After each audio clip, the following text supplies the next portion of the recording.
नमस्कार बच्चों। पिछले वीडियो में बचपन पाठ का सार मैंने आपको समझाया था। आपने पाठ का वाचन भी किया होगा। आज हम प्रश्न अभ्यास करने जा रहे हैं। प्रश्न पहला, लेखिका बचपन में इतवार की सुबह क्या क्या काम करती थी?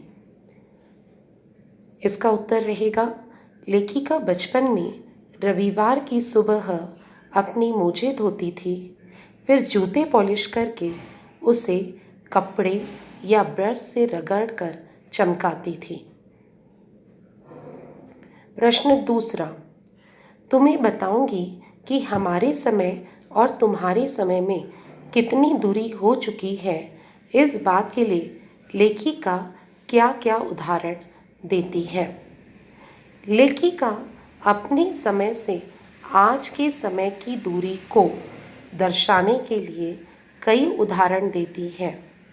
वह कहती है कि उन दिनों रेडियो और टेलीविज़न की जगह ग्रामोफोन हुआ करता था। उस समय की कुल्फ़ी आज आइसक्रीम हो गई है।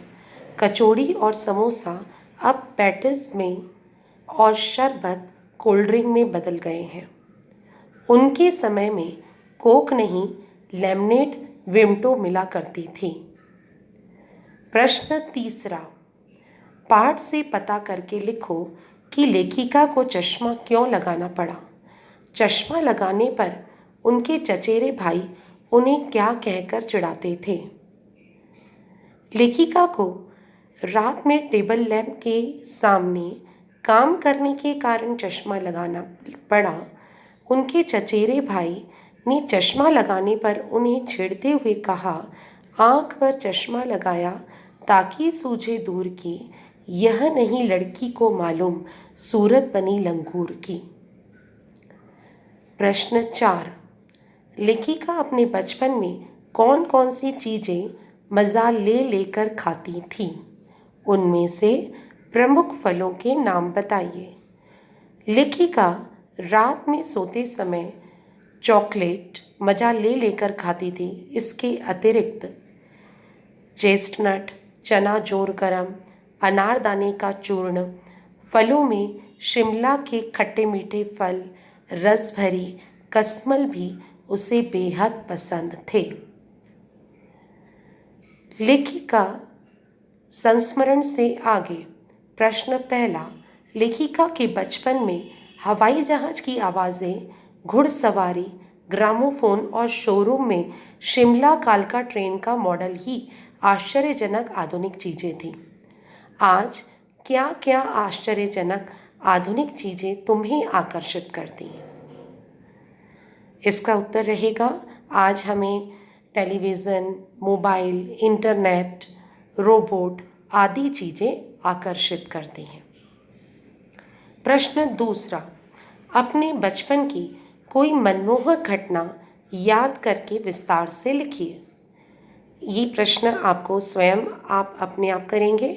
मनमोहक घटना का मतलब अपने बचपन की एक कोई ऐसी घटना लिखिए जिसे याद करके आप खुश हो जाते हैं और जो हमेशा आपको याद आती है, तो कभी आपको उस बात पर हंसी भी आ जाती है।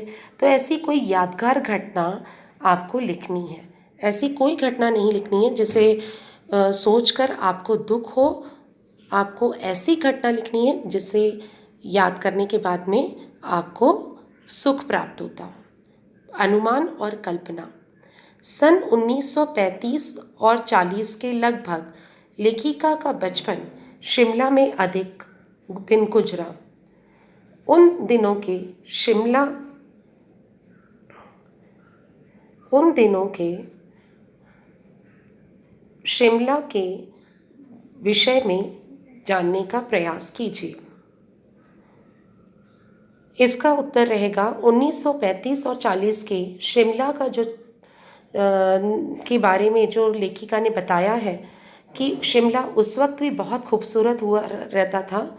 छोटी छोटी पहाड़ियों से घिरा हुआ शहर, चढ़ाई, गिरजा मैदान में उनका पहुंचना, माल रोड पर जाना, ये सब उनके जीवन के सुखद पल थे। शाम के समय रिज पर बढ़ती रौनक, माल की दुकानों की चमक, स्कैंडल पॉइंट, ये सारे स्थान शिमला की खूबसूरती के को चार चांद लगाते हैं। प्रश्न 2। लेखिका ने इस संस्मरण में सर्वर के माध्यम से अपनी बात बताने की कोशिश की, लेकिन सर्वर का कोई परिचय नहीं दिया। अनुमान लगाइए सर्वर कौन हो सकता है।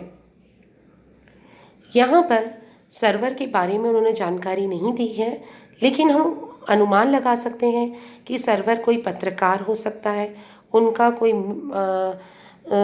कोई परिचित का बेटा हो सकता है, ऐसा हम अनुमान लगा सकते हैं। भाषा की बात। प्रश्न पहला, आपको कुछ क्रियाएं दी हैं उन संस्मरण में भी, और उन क्रियाओं को छांटकर आपको बताना है और उनसे भाववाचक संज्ञा बनानी है। प्रश्न आपका रहेगा तीसरी लाइन में, कुछ क्रियाओं को छांटकर लिखो और उनसे भाववाचक संज्ञा बनाओ। फिर आप 2 कॉलम बनाएंगे, एक में लिखेंगे क्रिया और उसके सामने में लिखेंगे भाववाचक संज्ञा। जैसे मारना क्रिया है, मारना से बना मार, काटना से काट, हारना से हार, सीखना से सीख, पलटना से पलट, हड़पना से हड़प। उसी तरीके से पाठ में जो आए थे, जैसे पहनना, पहनना से बना पहनावा, दौड़ना दौड़, सोचना सोच, सजाना सजावट। इस तरीके से आप भाववाचक संज्ञा बनाएंगे। प्रश्न दूसरा भी आपको बहुत बड़ा ऐसे दिखाई दे रहा है, लेकिन है वास्तविक में बड़ा नहीं। आपको ये प्रश्न यहीं के यहीं करना है। आपको एक प्रश्न दिया गया है कि कुछ वाक्य दिए, वाक्यों को पढ़िए और उनके सामने विशेषण के भेदों को लिखिए। मुझे 2 दर्जन केले चाहिए। अब यहाँ पर विशेषण कौन सा है?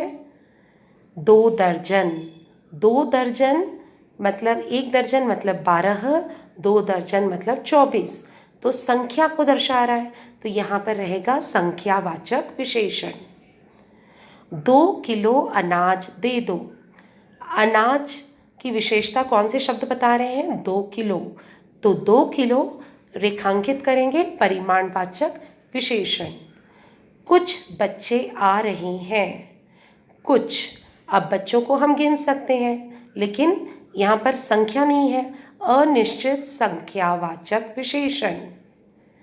सभी लोग हंस रहे थे। सभी अनिश्चित संख्यावाचक विशेषण।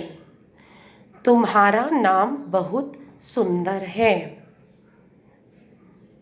यहाँ पर 2 विशेषण रहेंगे, तुम्हारा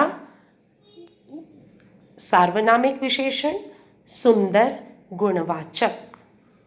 विशेषण के भेदों को और विस्तृत रूप में जानकारी हम व्याकरण जब आपको पढ़ाएंगे तब हम आपको देंगे, लेकिन इस प्रश्न में आपको केवल रेखांकित करके भेद का नाम लिखना है। प्रश्न तीसरा में आप तीसरी लाइन में देखिए, सर्वनाम कभी कभी विशेषण का काम करते हैं। पाठ में से ऐसे 5 उदाहरण लिखिए। मतलब सार्वनामिक विशेषण किसे कहते हैं? वे सर्वनाम जो किसी संज्ञा की विशेषता बताते हैं। जैसे वह लड़का खेल रहा है, तो लड़के की विशेषता क्या है? वह। कोई व्यक्ति आया है, कोई, तो पीछे संज्ञा, अगर कोई भी सर्वनाम है उसके पीछे अगर संज्ञा आ गई तो वो सार्वनामिक विशेषण बनेगा। कपड़ों में मेरी दिलचस्पियाँ मेरी मौसी जानती थी, तो यहाँ पर सार्वनामिक विशेषण है मेरी शब्द जो है वो सार्वनामिक विशेषण है। तो पाठ में से आपको कुछ उदाहरण देने हैं, तो पाठ में से आप निकालेंगे, जैसे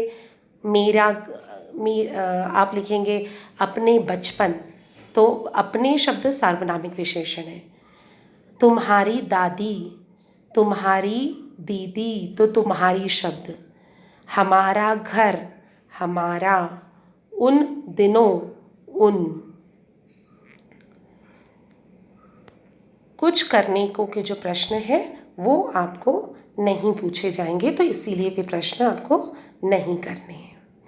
धन्यवाद।